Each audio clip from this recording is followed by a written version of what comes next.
Tonight, on 205 Live, Drake Maverick kickstarts a new cruiserweight tournament, starting with Humberto Carrillo versus TJP.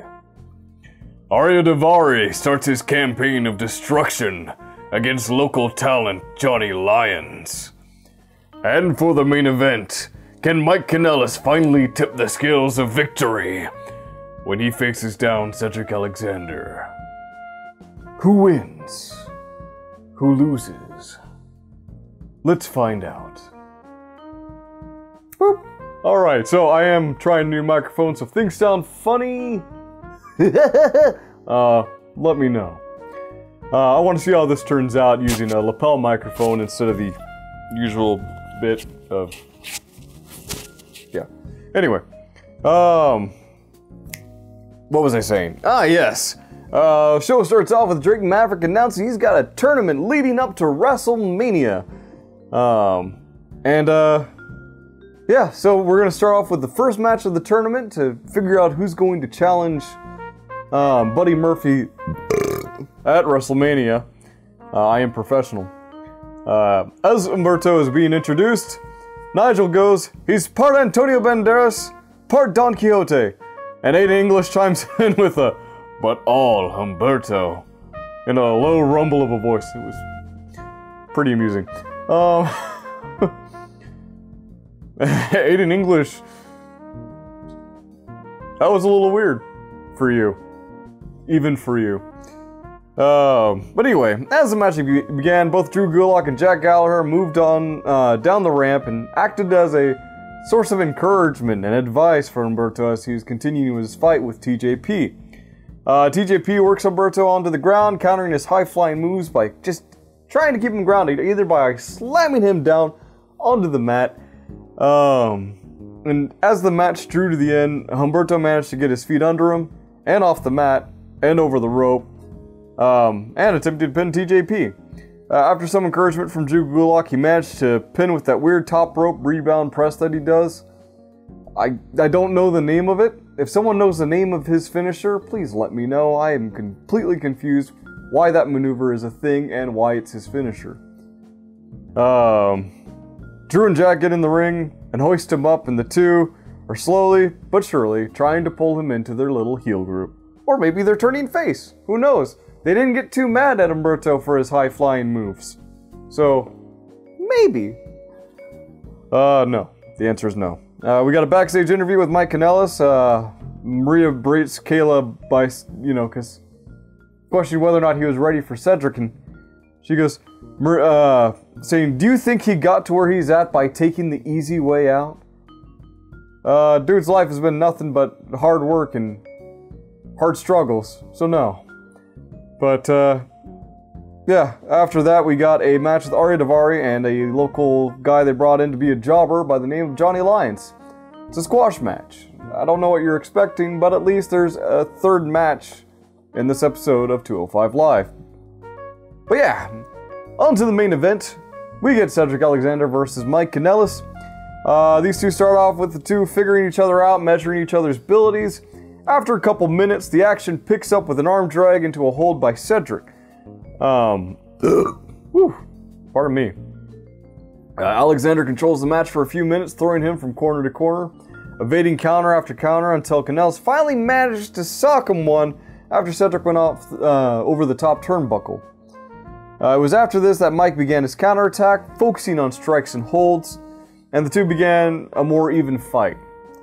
With Cedric turning the tide back into his favor just a little bit later with a knee followed up by a dropkick. He hits Kanellis with a number of clotheslines, follows it up with a neuralizer, but directly after that, Cedric slipped, going over the top rope. This is a callback to an earlier match, I believe it was last week or the week before, in which Cedric had that same thing happen. And that hurt his leg. This gives Mike an opportunity, while Cedric is lying in pain, to start bashing on said leg. Cedric managed to get up and hit him with a super kick, but was unable to get up easily after having hurt it on the way down. With that knee hurt, he was unable to hit the lumbar check, got countered on the neuralizer, and was hit by a super kick and a slam by Kanellis. Cedric kicks out after a backpack stunner, and Mike starts trying to refocus himself by, well, just kind of like refocusing, like slapping himself. Just don't get frustrated. Don't get distracted. He gets distracted. No, I'm just joking. But yeah. As Mike tried to pull Cedric up, Cedric pushed away and attempted to roll him up a couple times. Threw in a backslide and also a Michinoku driver, but to no avail. Mike kicked out each time. Mike starts laying in the strikes, and the two duke it out on the apron, which is the hardest part of the ring, which is important because they knock each other down. Cedric gets sent out to the ramp and manages to get back in at the count of 9. Kanellis gets Cedric into a Boston Crab. Alexander nearly taps, but struggles to the rope and manages to break the hold. Maria is frustrated. She looks scared, staring intently as to what is going on in the ring and figuring out, is there a way that she can help? And there is. As Cedric and Kanellis are out of the ring, Kanellis gets back in the ring and Cedric tries to go into the ring as well, and Maria gets in his way. Cedric keeps trying to get past her, but she moves in front. She just blocks him from approaching, but Cedric manages to get around her, get back into the ring. As soon as he gets back into the ring, he's met with a super kick and a twisting drop. The ref hit 3 when Kanellis went for the pin. Hits the third one, but as soon as he had hit it, he noticed that Cedric's shoulder was up. Kanellis didn't realize this, and Maria and Mike were starting to kind of celebrate when the ref has to break the bad news that Cedric is still in the game. Cedric struggles to get up, but manages to get around Kanellis into a desperate lumbar check and pins Mike Kanellis for the win. Kanellis has lost yet another match. Drake announces after the match is over, Drake announces next matches of Kalisto versus Tony Nese and the Brian Kendrick versus Drew Gulak. But yeah, what a great episode of 205 Live, am I right? The main event was excellently worked. The opener had Humberto getting himself a great win over TJP. TJP, however, cannot get that beard over. Taken from a Filipino, it's very tough to grow facial hair. It's gonna be a lot of work. And Daivari is finally doing something for himself. It's got me intrigued to see how this tournament plays out and gives the Cruiserweight something to do on the road to WrestleMania.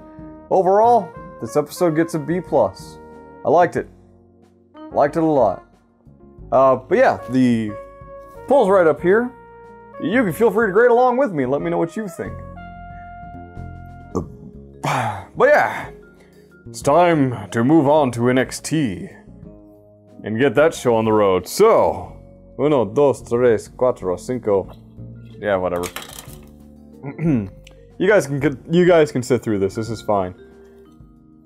But anyway, tonight on NXT, Undisputed Era's Roderick Strong takes on Aleister Black. Xia Li faces off with Mia Yim. And for the main event, Velveteen Dream. Will he finally grab the gold when he faces down Johnny Gargano? Who wins? Who loses? Let's get in to the nitty-gritty. Anyway, where was I? Yes. Aleister Black versus Roderick Strong to kick off the show. Strong starts out by taking Aleister to the ground and attempts to work him. During the initial minutes, Black is thrown over the ring onto his feet, then getting a backbreaker onto the metal stairs. He's thrown back in the ring. Black takes another backbreaker. There's a lot of backbreakers, which is very tough when you've got somebody Aleister Black. Even Nigel McGuinness at one point was kind of like pacing himself so that he could say Aleister's back instead of Aleister's Black. Because I bet even he thought, like, you know, if I don't focus on this for just a moment, I'm going to mess that up. But yeah. He then climbs out of one hold into a pin, unable to find his footing against Strong. He struggles until Black finally manages to get Roderick into the corner and slams him into there for a couple times, actually. But even after this exchange, the edge was totally still in Roderick's favor. Given the pain and damage on Aleister Black, it seemed to give more and more of an advantage to Roderick. Alistair then refocused and utilized heavy kicks and knee strikes to work Roderick. Alistair hits Roderick with a brainbuster, raises Roderick up for a black mass, but Strong smartly backs away, uses the rope for some support, and the two exchanging some strikes until they're both out on the apron, where Roderick gets Black into a torture rack, throwing him neck first into the top turnbuckle. Strong rushes Black back, see what I mean? Into the ring, but couldn't complete the pin. Strong gets smacked with a black mass after what appeared to be a failed suplex attempt. Alistair pins him for the win. Overall, it's a great way to open it up. Crowd's hyped. Roderick Strong is a terrific wrestler. Alistair Black is a terrific wrestler. These two put on a great show. And then we get to the women's match. And the women's match was also fun. It was Mia Yim versus Xia Li in a very short match. The two lock up and don't let go for the first few minutes until Mia gets Xia into a hammerlock. Xia breaks free and gets in some offense. Yim gets her into a hold and frustrates Xia, who responds with a flurry of kicks. Mia then challenges Xia into a test of strength that obviously Mia wins. But Xia's agility and skill is enough for her to be able to overcome any of the strength difference there, as she manages to like hop up from the ground onto Mia's chest to kind of break away from her. Yim gets her into the corner, hits her with a rolling senton, but isn't able to complete the pin. Mia then counters a top rope dive by Xia Li with a backhand. Maya hits her finisher and pins Li for the win. It was a very brief match, but it was a well-worked match. I think they're trying to find that Mia working shorter matches is probably better for her, because the longer the match goes, the harder it is to watch Mia. And I think it's just, still the after effects of that injury where she had to change up her style completely. I don't think she's quite able to hold a lot of time in a match. But anyway, after the match, Mia Yim is attacked by Shafir, Duke, and Shayna Baszler. A group of trainees from the back try to run out to save her, but fail. And then Shayna delivers this weird, lazy knee to Mia Yim with Shafir and Duke holding me up. It was kind of weird. She kind of ramped herself up, she started moving forward, and then she stopped and then kneed her. That's not how you do a running knee. That's how you do a walk up and then, Lazy. Fickle. But yeah. After that, we got a backstage segment with Candice questioning why Tommaso Ciampa is there with Johnny.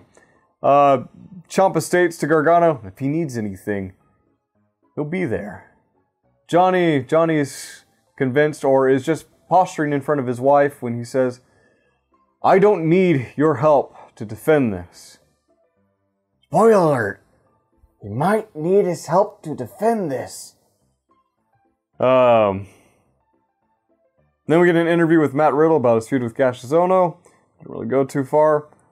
Velveteen Dream versus Johnny Gargano begins our main event, and I thought this was going to be like, we're going to have 4 matches in NXT, but no, this is about a half-hour match, and it is fantastic. It's brilliant. I'm Christopher, and I'm walking. But anyway, the two begin off fast with Dream focusing on keeping distance so he can use his reach because, he's taller, he's got longer arms. Gargano manages to maneuver and take him down. Johnny gets Dream into a front face lock, of whom rolls about to try and break free from it. After trying to get up, Johnny quickly takes him back down, but isn't able to keep him down for long. Dream gets to his feet and attempts to break away from Johnny's constant holds. Dream gets sent back, lands on his feet, and slaps the shit out of Johnny. One big thwack!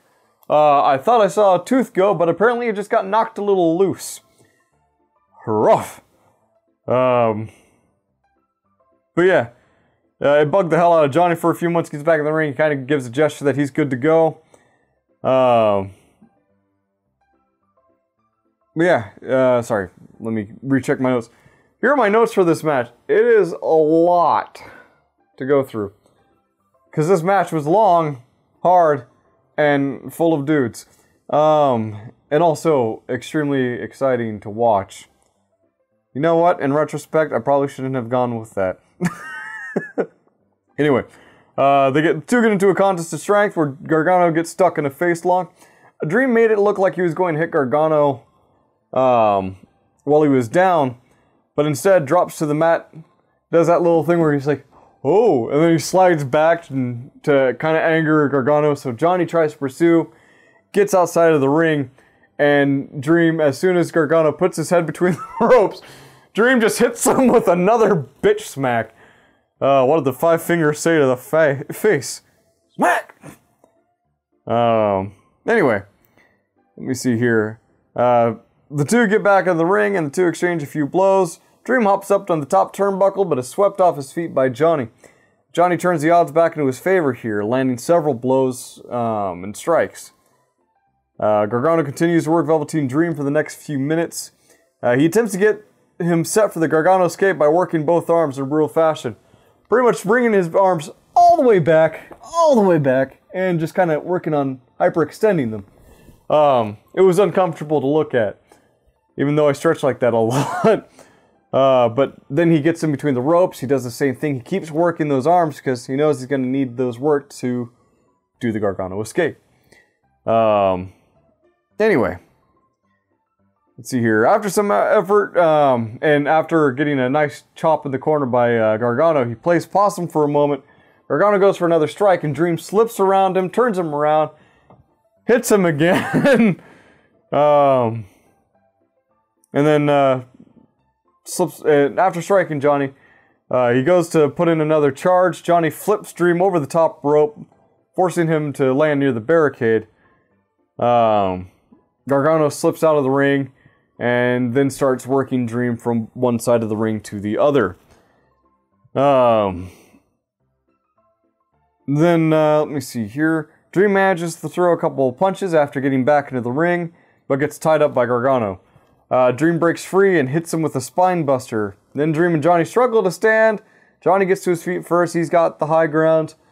But Dream has the greater reach, so the two start to strike at each other, with Velveteen managed to win this striking contest.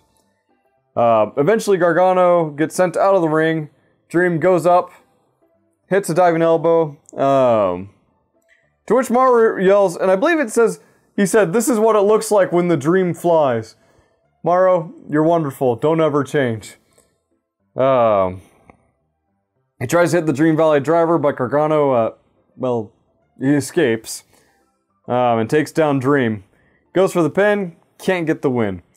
Dream starts to strike back, but the two take each other out when Dream goes to charge into Johnny in the corner. Johnny backs up and Dream runs right into the back of his head. So the two kind of knock each other silly. Dream gets out onto the apron. Johnny follows, hits Velveteen Dream with a super kick. Dream rolls into the ring, hits Johnny with another fucking punch to the face. Gargano gets Dream back out, throws him into the barrier. Dream hops back in, hits a spinning DDT but can't get the pin. Goes for the Purple Rainmaker and he misses. Johnny returns fire with a super kick, but Dream kicks out at 2. Johnny goes to the top turnbuckle. Dream takes him off of it, or tries to take him off of it, but is met with a couple headbutts. Dream then again decides, let's try the tried and true method of bitch smack. Smacks him across the face, knocking him loopy for a bit. He goes for an avalanche Dream Valley driver. Manages to hit it after a struggle, but Johnny still kicks out. The two take it out of the ring with Gargano suplexing Dream onto the ramp. Sends Dream back into the ring. Does that nice little springboard DDT that he does. And I believe that's springboard DDT. He goes on the top rope, hits him with a DDT. But still, Dream kicks out. And then Gargano hits Dream with a couple of clotheslines, rebounds off the rope into Dream, hitting him with a super kick. Gargano returns fire, so Dream decides, you know what, this match is as good as over. He hits him with 2 Dream Valley drivers, then finishes him off with a Purple Rainmaker, pinning him for the win, which means Johnny Gargano's very first title defense is a loss. Dream gets the NXT North American title, and gold has never been more fitting for him. This was a very, very fun episode of NXT. None of the matches bored me. They kept the backstage segments to a minimum, and they all had something to do with what's going on that night, except for the Matt Riddle interview, but I can forgive that completely because, got to keep Riddle fresh in people's mind when you can't feature everyone every week. But yeah, I'm giving NXT an A solid A. Not like 100% A, but like, it's an A. But if you want to argue with me, you can leave a comment down below, or there's a poll right up here. You can grade along with me. But yeah, that was NXT. Hit the like and hit the like button, hit the dislike button, hit subscribe, because I do this every week that I can, except for last week because I was in Florida escaping Seattle Snowmageddon. So yeah, this has been Real Honesty without John Ritland. I am not John Ritland. I am the Derbinator. And you have a great night.